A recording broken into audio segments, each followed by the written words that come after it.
Yesterday I went to function. फिर जब मैं उस फंक्शन से वापस आया तो क्योंकि मैं काफ़ी देर से लौटा था तो मेरी स्लीप साइकिल बिल्कुल ख़राब हो चुकी थी। मैं तकरीबन 2 बजे सोया था और सुबह 9 बजे उठा। तो I think 6 hours of sleep मैंने पूरी की थी।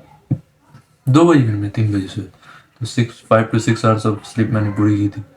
तो मुझे एक दिन का स्लीप साइकिल से इतना ज़्यादा इफेक्ट पड़ा कि मैं प्रोडक्टिव फील नहीं कर रहा था। मेरी स्लीप मैं फिर दोपहर को भी सो गया था क्योंकि स्लीप पूरी नहीं हुई थी।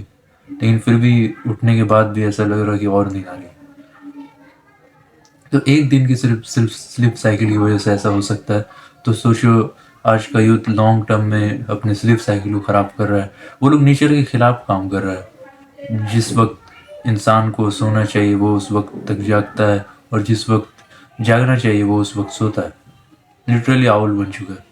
जैसे मैं बहुत किसी को, ये वो लोग पता नहीं एक प्राउड फील करते हैं अपने आप में कि भाई मैं तो आज 4 बजे सोया, भाई तू 4 बजे सोया, मैं तो 5 बजे सोया। और उठा कितने बजे? भाई मैं तो आज 11 बजे उठा। भाई मैं तू 11 बजे उठा, देख मेरा रिकॉर्ड, मैं 12 बजे उठा हूँ। ये मुझे नहीं लगता ये कोई प्राउड फीलिंग करने वाली चीज़ है। ये उल्टा तुम अपनी स्लीप साइकिल को बर्बाद कर रहे हो। और स्लीप क्योंकि पूरी नहीं होगी तुम्हारा फेस ब्लोटेड रहेगा, तुम्हारे आंखों के नीचे डार्क सर्कल्स पड़ी हुई रहेंगी, तुम्हारा ही नुकसान है। तुम्हारी लुक्स भी ख़राब होंगी, तुम्हारा हेल्थ भी ख़राब होगा। और अगर जब इतने सारे नुकसान हैं तो क्यों क्यों तुम अपना ही नुकसान करोगे? मैं तो कहूँगा कि जैसा स्लीप साइकिल होना चाहिए तुम वैसे ही स्लीप लो। हाँ, हो सकता है किसी काम की वजह से तुम लेट हो जाओ या कुछ ऐसा हो, लेकिन बिना वजह तुम बस स्क्रॉल कर रहे हो फ़ोन चलाने के चलते, तुम अपने नींद का ये हाल कर रहे हो, तो ये तो सही नहीं है। आई डोंट थिंक सो कि ये सही है। क्योंकि तुम खुद ही देखो, अगर तुम कोई भी काम नहीं कर रहे हो, तुम्हारा नाइट ड्यूटी नहीं है, ना ही तुम्हें कुछ पैसे मिल रहे हैं इस काम के लिए, तो तुम क्यों स्क्रॉल कर रहे हो रात भर? तुम क्यों इंस्टा वगैरह चला रहे हो रात भर और अपना नींद को ख़राब कर रहे हो, गेमिंग कर रहे हो? क्यों ख़राब कर रहे हो? सिर्फ एक दिन का स्लीप साइकिल ख़राब होने की वजह से मेरा ये हाल है। सोचो तुम लोग लॉन्ग टर्म में एक एक साल, दो दो साल, तुम पता नहीं कितने दिनों से लॉकडाउन से ही तुम ये काम कर रहे हो, तो सोचो तुम्हारे क्या हाल हो। Sleep is very important. और अगर तुम्हारी स्लीप ही पूरी नहीं होगी तो तुम कोई भी काम नहीं कर पाओगे, क्योंकि तुम्हारा फिर फोकस नहीं होगा। और जब ब्रेन, क्योंकि जब तुम सोते हो तो तुम्हारे ब्रेन को रेस्ट मिलता है, एक रीसेट मिलता है, थोड़ा सा तुम्हें रिलैक्स फील होता है, तुम्हारे पूरे बॉडी को फ्रेश फील होता है, और फिर तुम कोई भी काम कर सकते हो।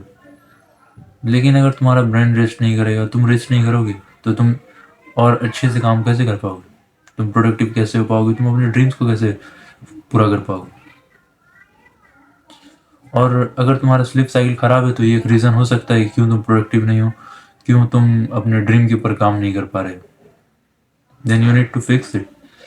सिंपल है, तुम्हें जो भी है जो तुम्हारा, उसके हिसाब से तुम देख लो कि गूगल कर सकते हो कि कितना स्लीप होना चाहिए, कितना आवर्स, और फिर तुम उस हिसाब से अपने स्लीप आवर्स को सेट कर लो कि कब तुम्हें सोना है और कब तुम्हें जागना है। और एक बोनस टिप ये है कि तुम जिस वक्त सो रहे हो और जिस वक्त जाग रहे हो वो एक फिक्स होना चाहिए। तुम डेली उसी वक्त सो और उसी वक्त जागो, क्योंकि अगर तुम कुछ और करोगे, तुम अगर जैसे समझ लो आज तुम 12 बजे सो रहे हो तो कल तुम रात के 4 बजे सो रहे हो। अगर ऐसा करोगे तो फिर भी तुम्हारा स्लीप साइकिल ख़राब होगा, तुम्हें प्रॉब्लम हो, तब भी तुम्हें प्रॉब्लम होने वाला है। तो तुम्हें एक पर्टिकुलर टाइम में, स्पेसिफिक टाइम में सोना है, स्पेसिफिक टाइम में जागना है, और डेली उसी सेम रूटीन को फॉलो करना है। हाँ, आधा घंटा उधर इधर हो सकता है, लेकिन तुम्हें मेंटेन करके रखना है, तभी तुम्हें टोटल फ़ायदा होगा, टोटल तुम्हें रिजल्ट मिलेंगे। So this was my video for today and I have shared my experience, ताकि तुम अपने लाइफ में प्रोग्रेस कर पाओ। So this was my video, bye.